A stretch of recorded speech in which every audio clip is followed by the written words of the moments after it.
오늘 누가복음 15장 11절에서부터 20절 말씀을 우리가 가지고 하나님의 자녀됨이라는 제목으로 함께 말씀을 대하도록 하겠습니다. 제가 어린 시절 잊지 못하는 사건이 하나 있습니다. 오락실 사건인데요.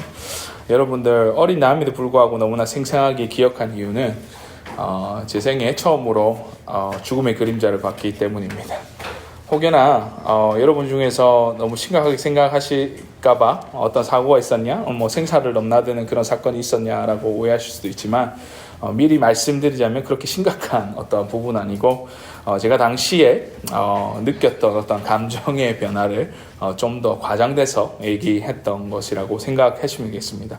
여러분들 당시에 오락실 하면 생각나시는지 모르겠습니다만은 보통은 이제 담배 냄새가 쾌쾌 묵은 대부분 지하에 있는 그런 곳을 우리가 얘기할 수 있겠죠. 딱 봐도 공기도 되게 탁하고 담배 연기가 자욱해서 건강에도 안 좋고 거기 이상하리만큼 그렇게 불량 청소년들이 많이 있었습니다. 그렇다 보니까 이제 부모 입장에서 그곳에 간다는 것 자체가 건전치 못하고 그렇기 때문에 저에게 가지 말라고 이렇게 매번 말씀하셨던 것이죠. 근데 여러분들 가지 말라고 하면 더 가고 싶은 게 우리의 마음이지 않습니까?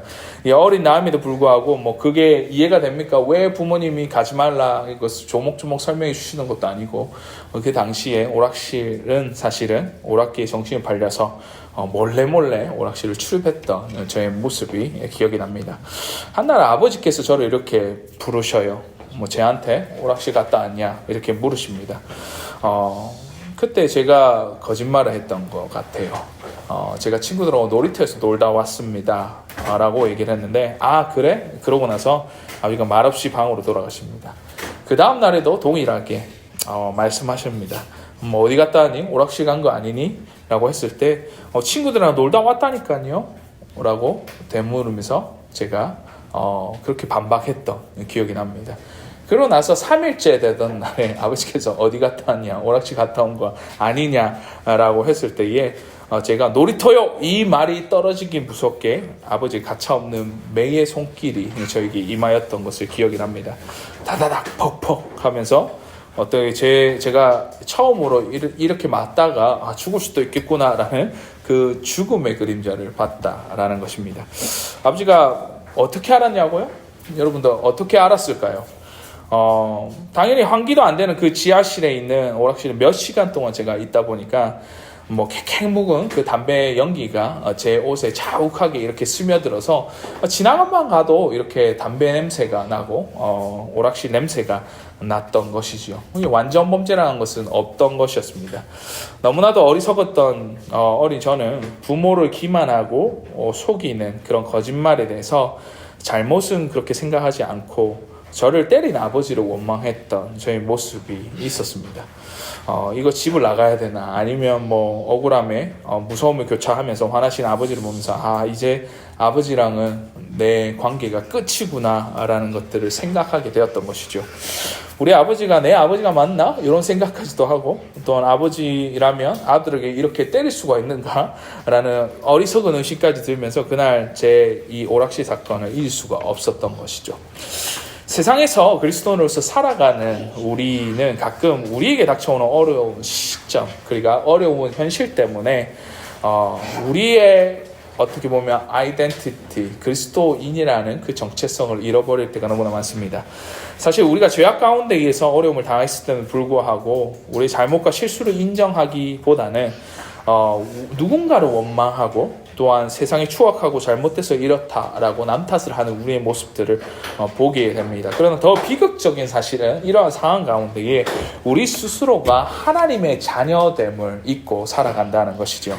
어떤 이들은 하나님께서 계시지 않아 하나님은 우리의 진정한 아버지라면 나에게 이럴 수 없어 라고 하면서 의심하는 자들이 있을 것이고 또한 어떤 이들은 영적으로 이 무디임으로 인해서 나 자신의 하나님 자녀됨을 까마득하게 잊고 살아갈 때가 너무나 많다는 것입니다.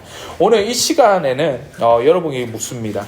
혹시 여러분은 이런 상황에 처했을 때에 지금 이 순간에 이러한 고백들 우리가 그리스도라는 것을 망각하면서 살아가고 있지는 않습니까?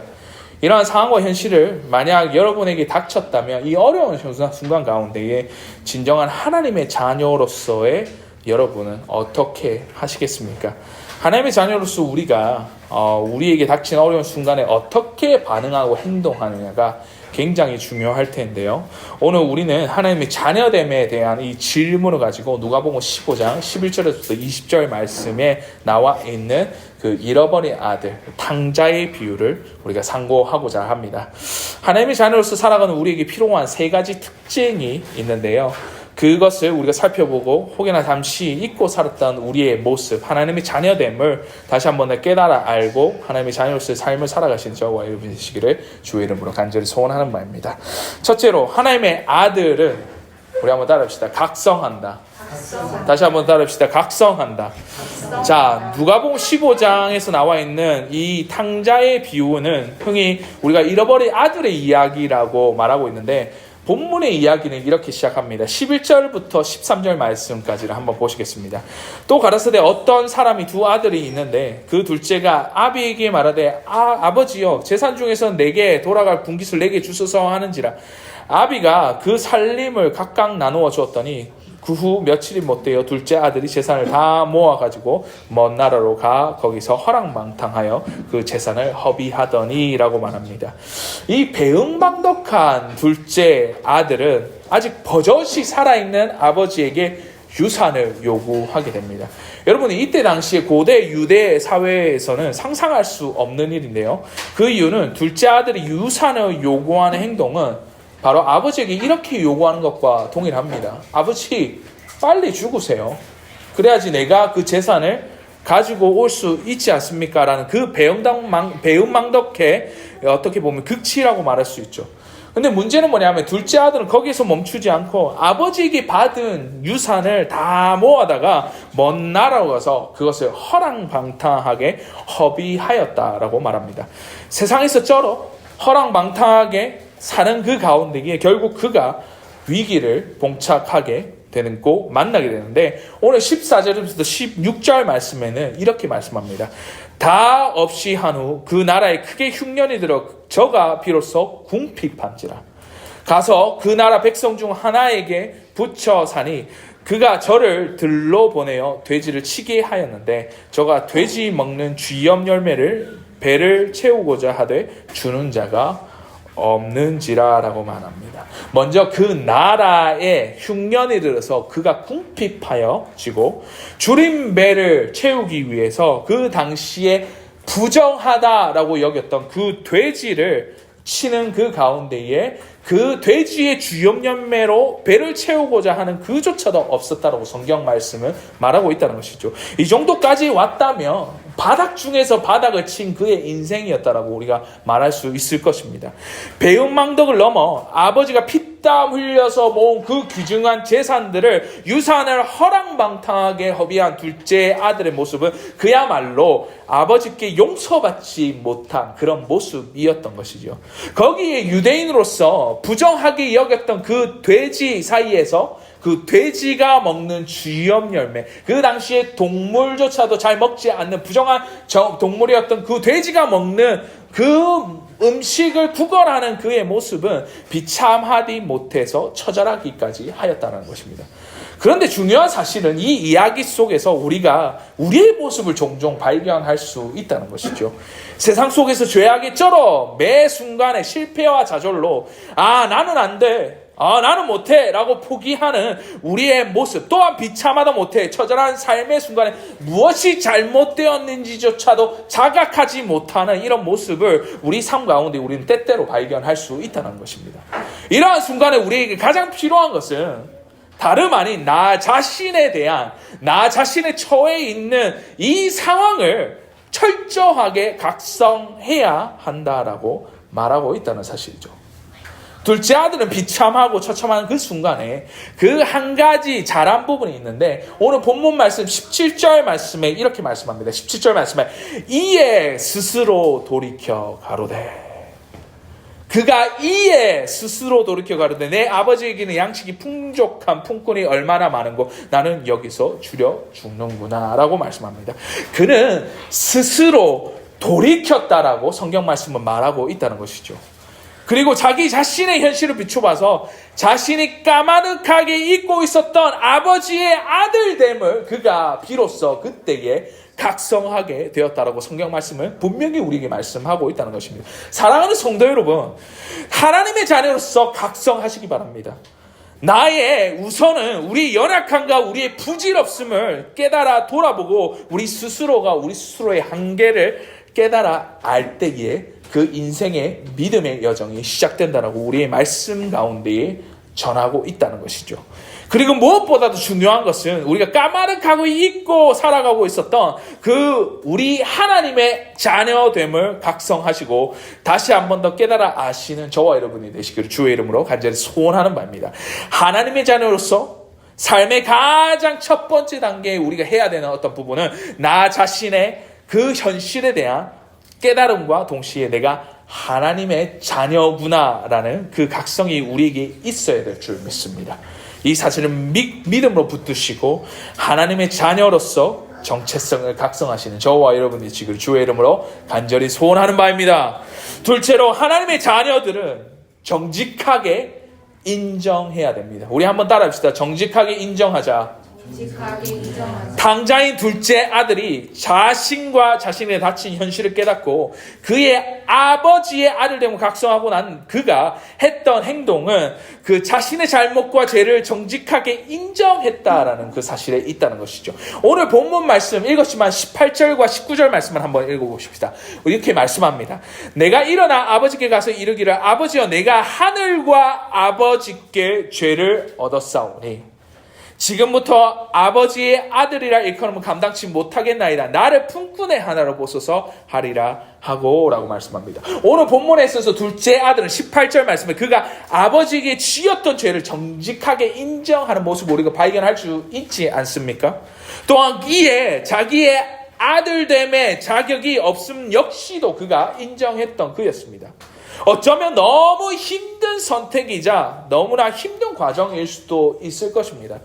그가 처한 현실을 부정할 수도 있겠고 남 탓을 할 수도 책임 전가하는 행동을 취할 수도 있을 것입니다만은 성경 말씀에서는 둘째 아들의 모습은 자신의 죄를 정직하게 바라보고 그것을 인정하고 나의 잘못으로 나의 죄로 말미암아서 이렇게 되었습니다 라고 인정하고 그 결과에 대해서 겸허하게 그가 받아들이고 있다라는 사실을 성경은 필력하고 있다는 것입니다.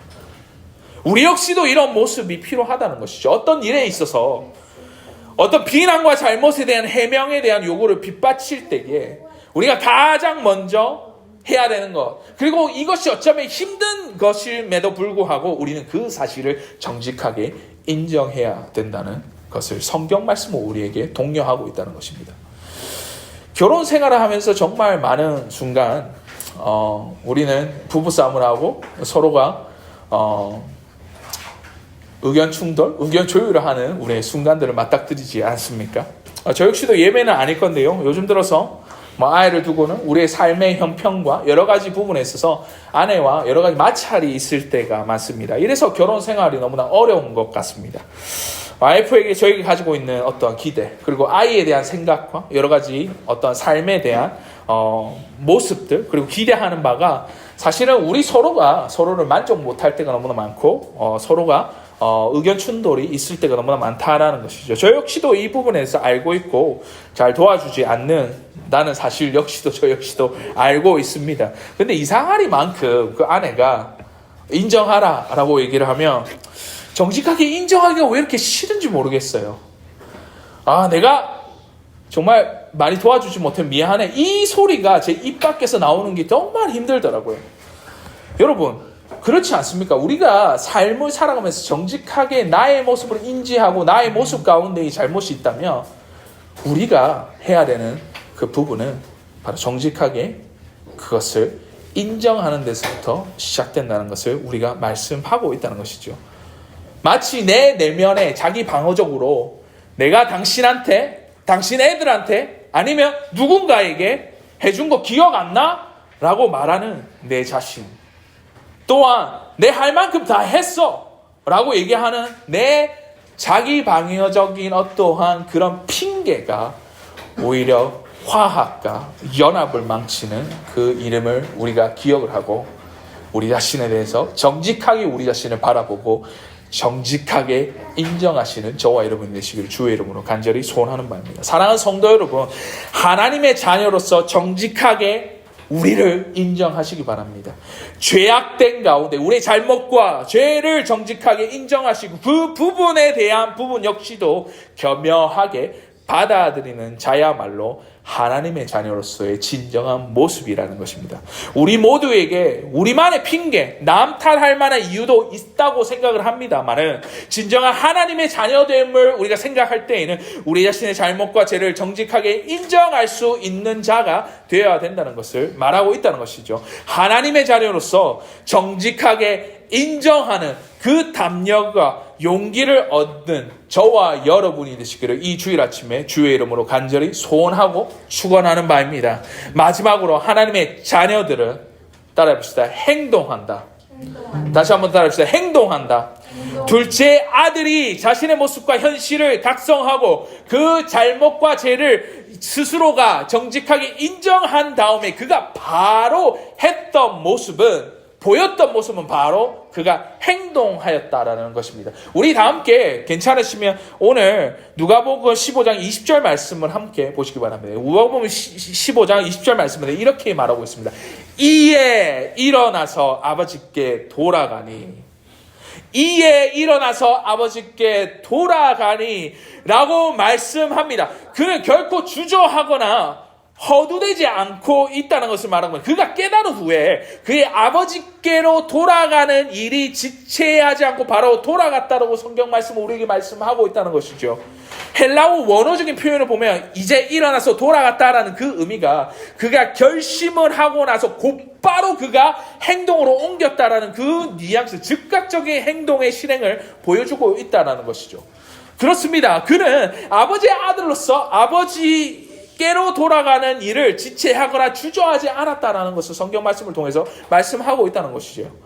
그가 비록 돌아갔을 때에 아버지의 꾸짖음 또한 아버지의 혹여나 잘못으로 인해서 아들로서 받아들이지 못할지라도 그는 아버지께 돌아가는 그 행동을 취했던 것을 우리가 볼 때에 그의 행동의 결과는 성경은 이렇다라고 우리에게 말씀하고 있으면서 여기서 하나님의 자녀로서 특권과 은혜가 있음을 우리가 믿게 된다는 것입니다. 우리 성경 말씀, 본문 말씀 20절 말씀인데요. 우리 괜찮으시면 함께 이 말씀을 같은 목소리로 함께 읽도록 하겠습니다. 시작! 이에 일어나서 아버지께 돌아가니 아직도 상거가 먼데 아버지께서 저를 보고 치근히 여겨 달려가 목을 안고 입을 맞추니. 여러분들 여기서 이야기는 끝나지 않습니다. 이어져 나오는 21절부터 나오는 말씀 가운데에 이렇게 말씀하시는 바를 우리가 보지 않습니까? 아들이 가로되 아버지여 내가 하늘과 아버지께 죄를 얻었사오니 지금부터 아버지의 아들이라 일컬음을 감당하지 못하겠나이다 하니 그 아버지는 종에게 이르되 제일 좋은 옷을 내어다가 입히고 손에 가락지를 끼우고 발에 신을 신기라. 그리고 살찐 송아지를 끌어다가 잡으라. 우리가 먹고 즐기자. 내 아들은 죽었다 다시 살아났으며 내가 잃었다가 다시 얻었노라 하니 저희가 즐거워하더라 라고 말씀합니다. 사랑하는 성도 여러분, 하나님의 은혜가 아니겠습니까? 비록 배은망덕한 죄를 지은 아들이라 할지라도 그가 용기를 내어서 행동하였을 때에 아버지께서는 그에게 죄를 묻지 않으신 채로 그를 아들로서 다시 한 번 더 받아들였다고 성경 말씀은 말씀하고 있다는 것이죠. 사랑하는 성도 여러분, 만약 당장의 둘째 아들이 행동하지 않았다면 그가 무한한 하나님의 그 아버지의 은혜를 경험할 수 있겠습니까? 그의 아버지의 아들로서 행동하셨듯이 그 오늘 본문의 말씀은 우리에게 하나님의 자녀로서 행동하라고 말씀하고 있다는 것입니다. 이를 기초로 야고보서 2장 17절 말씀에 행함이 없는 믿음은 그 자체가 죽은 것이라 라고 말씀을 하면서 우리에게 행동을 촉구하고 행동할 것을 우리에게 말씀하고 있다는 것이죠. 하나님의 자녀로서 믿음의 여정을 걸어가시는 저와 여러분들 반드시 우리가 행동해야 됨을 익히 알고 또한 행동하시는 주의 자녀 그리고 그리스도의 제자로서의 삶을 살아가시는 저와 여러분이 되시기를 주의 이름을 간절히 소원하는 바입니다. 하나님의 자녀됨, 그 자녀됨의 중요한 세 가지 특징이 있다면 첫 번째로 하나님의 자녀로서 우리는 각성해야 된다는 사실이고, 그리고 우리가 하나님의 자녀로서 잊지 말아야 할 것은 바로 우리가 하나님의 자녀로서 우리의 죄를 정직하게 인정하고 우리의 모습을 정직하게 인정해야 된다는 것입니다. 우리의 잘못과 죄를 하나님 앞에서 정직하게 인정하고 고백하실 때의 마지막으로 우리는 자녀로서 행동하십시다. 우리의 죄를 짓고 잘못을 하였지만 우리의 하나님의 자녀로서의 아버지께 돌아가는 일을 주저하지 마시고 행동하십시오. 그것이 바로 우리가 해야 되는 그 행동할 때를 나타내고 있다는 것입니다. 여러분, 서두에 제가 오락실 사건을 얘기를 하면서 마음이 상하고 아버지라 인정하지 않던 저의 과오와 잘못을 깨닫고 쉽사리 아버지에게로 가서 어떻게 보면 죄의 고백과 이런 것들을 하기 어려운 그 시점에 제가 용기를 내어서 내 잘못을 인정하고 아버지께 가서 이렇게 고백하였습니다. 아버지, 죄송합니다.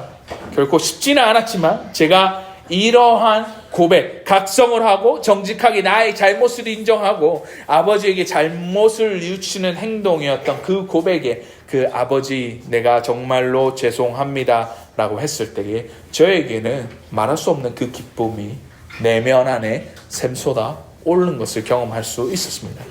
내적으로는 아버지에게 향한 그 어려운 마음이 있었지만 내가 고백을 하고 아버지 죄송합니다 라고 말했을 때에는 그 모든 어려운 마음들이 사라지고, 외적으로는 더 놀라운 것은 그 아버지가 저의 손을 꼭 잡으신 채로 저를 오락실로 데리고 가시고는 그때 당시에 그 어려웠던 그 형편에 있어서 거금 10,000원을 가지고 그것을 전부 100원짜리로 다 바꾸시고는, 야 보윤아, 오늘은 네 마음껏 오락해라 라고 말씀하시면서 오락을 마음껏 할 수 있게끔 해주었던 것이었습니다.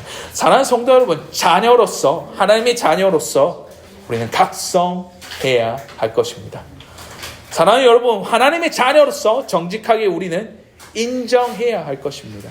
그리고 마지막으로 사랑하는 성도 여러분, 우리가 하나님의 자녀로서 우리는 행동해야 할 것입니다. 우리가 그렇게 할 때에 하나님의 자녀로서 상상하지도 못할 그 기쁨과 그 우리 인생 가운데에 하나님의 약속과 은혜의 말씀을 붙드시고 오늘 하루도 하나님의 자녀로서 우리가 살아가시는 믿음의 여정을 걸어가시는 저와 여러분 되시기를 주의 이름으로 간절히 소원하고 축원하는 바입니다. 우리 한번 기도합시다. 하나님 감사합니다.